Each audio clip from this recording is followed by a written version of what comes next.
사도신경으로 우리의 신앙을 고백하며 새벽 예배 하나님께 올려드리겠습니다.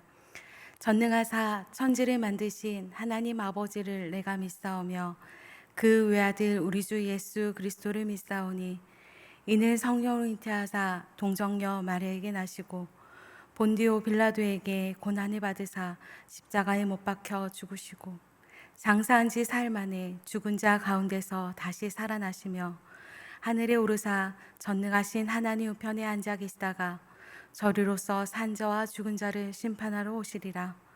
성령을 믿사오며 거룩한 공예와 성도가 서로 교통하는 것과 죄를 사여 주시는 것과 몸이 다시 사는 것과 영원히 사는 것을 믿사옵나이다. 아멘.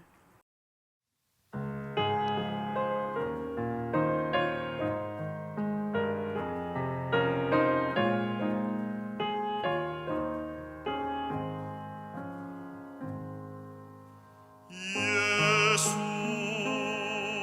우리 왕이여 이곳에 오셔서 우리가 왕께 드리는 영광을 받아 주소서. 우리는 주님의 백성,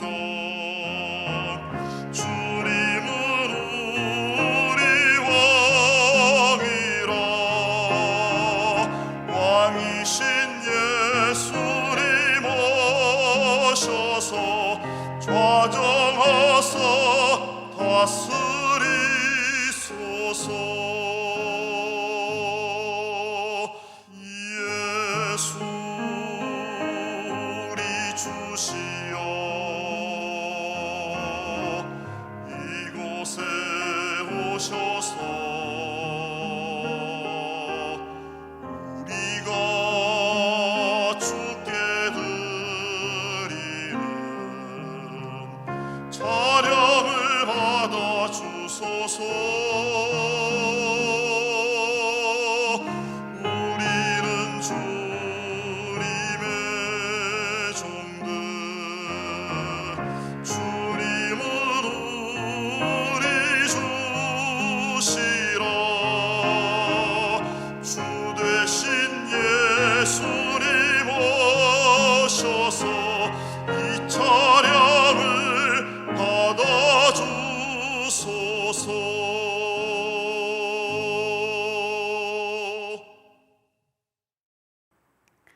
오늘 우리에게 주신 하나님 말씀은 열왕기상 7장 1절에서 12절까지 말씀입니다. 솔로몬이 자기의 왕궁을 13년 동안 건축하여 그 전부를 준공하니라. 그가 레바논 나무로 왕궁을 지었으니 길이가 100규빗이요 너비가 50규빗이요 높이가 30규빗이라.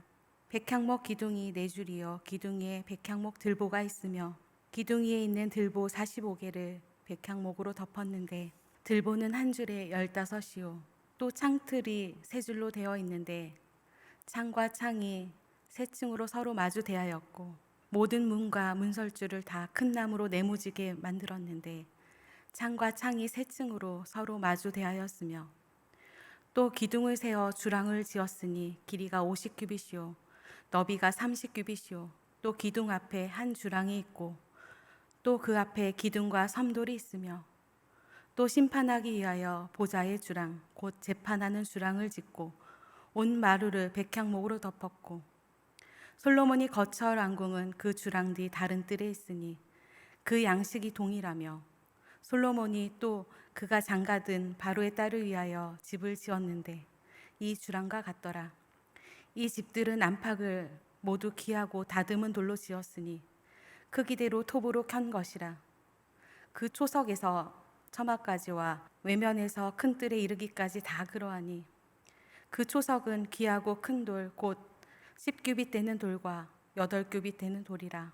그 위에는 크기대로 다듬은 귀한 돌도 있고 백향목도 있으며 또 큰 뜰 주위에는 다듬은 돌 3켜와 백향목 두꺼운 판자 1켜를 놓았으니 마치 여호와의 성전 안뜰과 주랑에 놓은 것 같더라. 아멘. 함께 기도하겠습니다. 우리의 예배를 받으시기에 합당하신 하나님 아버지 감사합니다. 너무나도 연약하고 부족한 우리를 사랑하시되 끝까지 사랑하시어 구원의 은혜를 경험케 하여 주심을 감사드립니다. 하나님의 도우신 손길 없이는 한순간도 서 있을 수 없는 연약한 우리 가운데 성령님을 보내주셔서 하나님의 임재 가운데 참 평안을 누릴 수 있도록 함께해 주심을 감사드립니다. 죄로 가득한 세상 속에서도 하나님의 통치하심을 받고 거룩하게 부름받은 성도로서의 삶을 살기 위해 매 순간 하나님의 말씀을 가까이 할 수 있도록 함께 하시며 말씀하시는 하나님의 음성에 민감한 복된 삶 살아갈 수 있도록 우리 가운데 날마다 힘 주시옵소서. 특별히 오늘 주신 하나님 말씀을 통하여 하나님의 마음을 느끼게 하여 주시고 하나님 아버지의 뜻을 이루어 나가며 하나님의 통치하심을 날마다 경험하는 복된 인생 되게 하여 주시옵소서. 길과 진리와 생명 되신 예수님의 이름으로 감사드리며 기도드렸습니다. 아멘. 오늘은 세상의 통치대 하나님의 통치라는 제목으로 하나님의 말씀을 나누기 원합니다. 우리는 새벽마다 솔로몬의 성전 건축에 대한 하나님의 말씀을 묵상하고 있습니다. 열왕기상 5장에서부터 시작된 성전 건축 이야기는 5장 성전 건축을 위한 준비에서 6장 성전 기공 및 내부 외부 공사, 또 오늘 본문 다음 절인 7장 13절에서는 녹기구, 금기구 등의 제작 등이 기록되어 있습니다. 특이하게도 오늘 본문은 왕궁 건축에 대한 내용이며 성전 건축에 대한 기사 중간 부분에 기록되어 있다는 점이 우리가 주목할 부분이며, 솔로몬 왕궁을 통하여 하나님께서는 하나님의 다스림을 어떻게 보는지, 우리 가운데 그 다스림을 어떻게 이어가고 계시는지 바라보는 시각이 되었으면 좋겠습니다. 어렸을 때 솔로몬에 대한 말씀을 들으면 참 솔로몬이 부럽기도 하고 대단해 보이기도 했던 것이 사실입니다. 마치 영웅처럼 느껴졌던 솔로몬 이야기였는데요. 신앙의 횟수가 거듭되면 거듭될수록 솔로몬 왕은 참 작게 느껴지고, 그럼에도 불구하고 솔로몬 왕을 사용하시는 하나님이 더 크게 느껴지는 것 같았습니다. 우리의 삶 가운데서도 어른이 되어서야 비로소 알게 되는 것들이 있듯이 말씀을 묵상하면 묵상할수록 솔로몬 왕궁의 화려함 대신 그 뒤에 감춰진 어두움과 하나님의 마음이 더욱더 간절히 느껴지는 이 한 주간이었습니다. 오늘 본문에서는 솔로몬 왕궁의 규모에 대해서 기록되어 있는데요. 2절 말씀 한번 보도록 하겠습니다. 그가 레바논 나무로 왕궁을 지었으니 길이가 100규빗이요 너비가 50규빗이요 높이가 30규빗이라.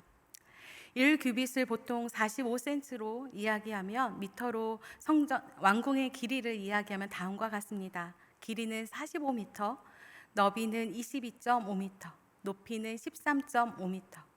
반면 성전의 길이는 27m, 너비는 9m, 높이는 왕궁과 같은 13.5m로 기록되어 있습니다.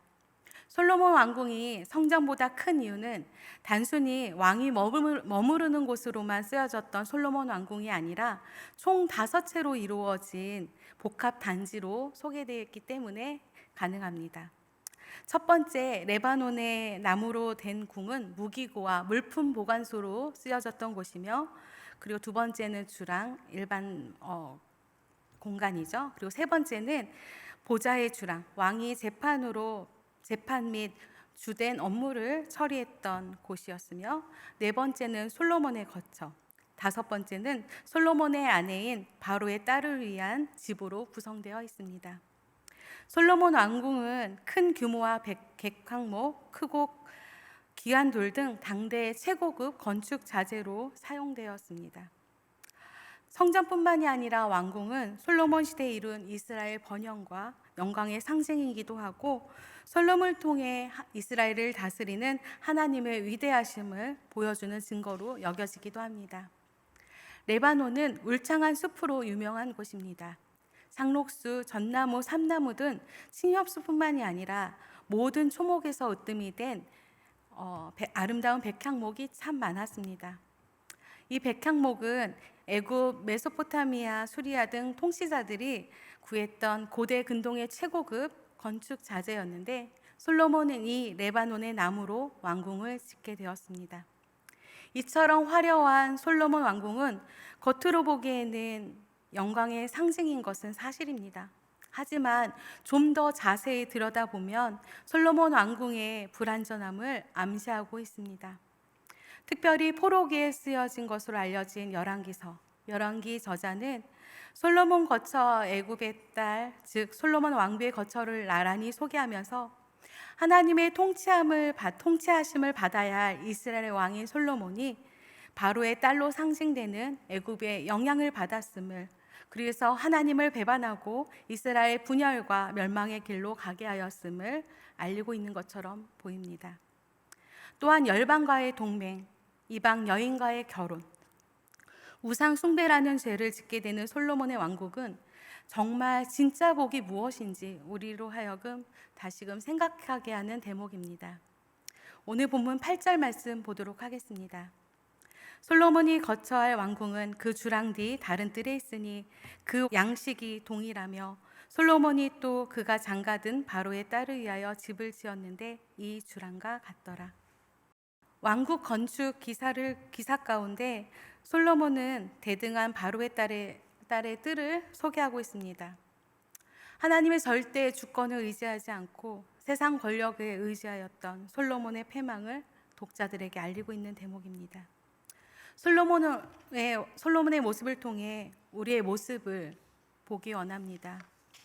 우리 또한 하나님 나라의 백성이라고 이야기하지만 하나님을 의지하기보다는 눈에 보이는 것들에 압도되어 세상 사람들과 별반 다르지 않게 살아가는 것이 우리의 모습은 아닌지 우리의 모습을 점검해 보기 원합니다. 하나님의 뜻을 생각하기 전에 세상적인 성공이 우리의 선택의 기준이 되지는 않았는지 우리의 모습을 돌아보기 원합니다. 또한 7년간의 성전 건축, 13년 동안의 왕궁 건축, 도합 20년이라는 어마어마한 시간 동안 요구되었던 노동력과 막대한 비용을 감수하였던 이스라엘 백성들의 고된 노역은 우리가 상상했던 것 이상이 되지 않았을까라는 추측을 하게 됩니다. 왕궁 건축이라는 대의가 정말 하나님 뜻에 합한 결정이었을까요? 라는 의문도 계속 들게 되는데요. 더 나아가 오랜 시간 이 노역을 담당했던 백성들의 힘듦은 얼마나 컸을까 생각하게 됩니다. 열왕기상 12장 4절에는 여로보암과 이스라엘 회중이 르호보암에게 하는 말이 있는데요. 우리 함께 보도록 하겠습니다. 왕의 아버지가 우리의 멍에를 무겁게 하였으나 왕은 이제 왕의 아버지가 우리에게 시킨 고역과 매운 무거운 멍에를 가볍게 하소서. 그리하시면 우리가 왕을 섬기겠나이다. 오랜 시간 이루어진 왕궁 건축이 얼마나 무겁게 다가왔을까. 화려한 왕궁 뒤에는 이렇게 얼마나 많은 눈물과 얼마나 많은 땀이 있었을까 생각하게 되었습니다. 그리고 그 얼마나 멍에가 무거웠기에 고역과 무거운 멍에라고 이야기했을까. 왕궁의 화려한 이면에 감춰진 이 어두운 그림자를 통하여 우리는 왕이라면 마땅히 함께 일하는 사람들의 아픔과 슬픔, 어려움을 살필 줄 아는 사람이 되어야 함을 다시 한번 느끼게 됩니다. 우리 또한 각자의 자리에서 리더로서, 지도자로서 서게 될 텐데 그 자리에서 다른 사람들의 아픔과 슬픔을 함께 느끼며 공감하는 귀한 하나님의 자녀가 되길 간절히 소망합니다. 이어서 9절에서 11절까지 말씀 보도록 하겠습니다. 이 집들은 안팎을 모두 기하고 다듬은 돌로 지었으니 크기대로 톱으로 켠 것이라. 그 초석에서 서막까지와 외면에서 큰 뜰에 이르기까지 다 그러하니 그 추석은 귀하고 큰 돌, 곧 10규빗 되는 돌과 8규빗 되는 돌이라. 그 위에는 크기대로 다듬은 귀한 돌도 있고 백향목도 있으며. 안팎을 귀하고 다듬은 돌로 지은 솔로몬 궁, 그 어마어마한 크기의 돌과 백향목으로 지어진 왕궁, 이처럼 웅장하고 장엄한 궁일지라도 하나님의 통치가 제대로 이루어지지 않는다면 결국은 무너지게 될 것입니다. 영원할 것 같았던 솔로몬 왕국이지만 하나님의 통치라는 본분을 잃어버리고 결국은 하나님을 배반했던 자리가 된다면 이스라엘 사람들은 하나님의 백성이라는 고귀한 신분을 잊어버리고 그리고 그것을 잃어버리고 하나님의 뜻을 지켜내지 못한 이유로 포로라는 비참한 신분이 될 수밖에 없음을 우리는 역사를 통해 기억했으면 좋겠습니다. 우리도 마찬가지입니다. 우리의 삶 가운데 하나님을 믿는다고 하지만 내 자신의 힘과 내가 쌓아온 경험과 내가 가지고 있는 물질을 통해 나의 삶이 지탱될 거라고 생각한다면 결국은 우리의 삶은 무너질 수밖에 없음을 우리는 기억해야 합니다. 그러기에 우리는 삶의 전 영역에서 하나님의 통치와 다스림을 받고 있는지 매 순간 하나님의 말씀을 기준 삼아 우리의 삶을 생각해 보아야 할 것입니다. 자신의 왕궁과 하나님의 성전을 지었던 솔로몬, 성전도 왕궁도 완공할 수 있었던 것은 다윗과의 언약을 성실히 지켜나가시는 하나님께서 그 모든 것들을 지을 수 있는 막대한 부와 사람도 허락하셨기 때문에 가능하였음을 우리는 기억해야 합니다. 매 순간 모든 역사의 주관자 되신 하나님의 통치하심을 받는 우리 모두가 되길 간절히 소망합니다. 사랑하는 성도 여러분, 솔로몬은 늘 기억해야 했습니다. 역사의 주관자 되시는 분은 하나님이시며 자신이 왕위에 오른 것도 하나님이 허락하셨기에 가능하였음을, 또한 이스라엘의 진짜 왕은 아버지 다윗도 아니고 자신도 아니라 오직 이스라엘을 지금까지 인도하셨던 하나님이심을 자신의 삶 가운데 깊숙이 드러내며 나타내야 되는 사명을 가졌음을 기억해야 했습니다. 자신의 왕궁 옆에 바로의 공주의 궁을 만들고 하나님도 믿고 세상의 권력도 의지하는 어리석은 왕이 아니라 오직 하나님만을 의지하고 하나님의 통치하심을 받는 자가 되었더라면 이스라엘 백성, 이스라엘은 정말 포로라는 치욕을 당하지 않았을 것이라고 생각이 듭니다. 우리의 삶도 마찬가지입니다. 하나님의 통치하심을 받으며 하나님만을 섬기는 복된 삶이 될 때 비로소 우리의 인생은 하나님의 아름다운 성전이 될 수 있을 것입니다. 오직 하나님의 말씀에 민감하며 하나님의 통치를 증명해내는 우리 모두가 되길 간절히 소망합니다. 주기도문으로 예배 마치겠습니다. 하늘에 계신 우리 아버지여, 이름이 거룩히 여김을 받으시오며 나라가 임하시오며 뜻이 하늘에서 이루어진 것 같이 땅에서도 이루어지이다. 오늘 우리에게 일용할 양식을 주시옵고 우리가 우리에게 죄 지은 자를 사하여 준 것 같이 우리의 죄를 사하여 주시옵고 우리를 시험에 들게 하지 마시옵고 다만 악에서 구하시옵소서. 나라와 권세와 영광이 아버지께 영원히 있사옵나이다. 아멘.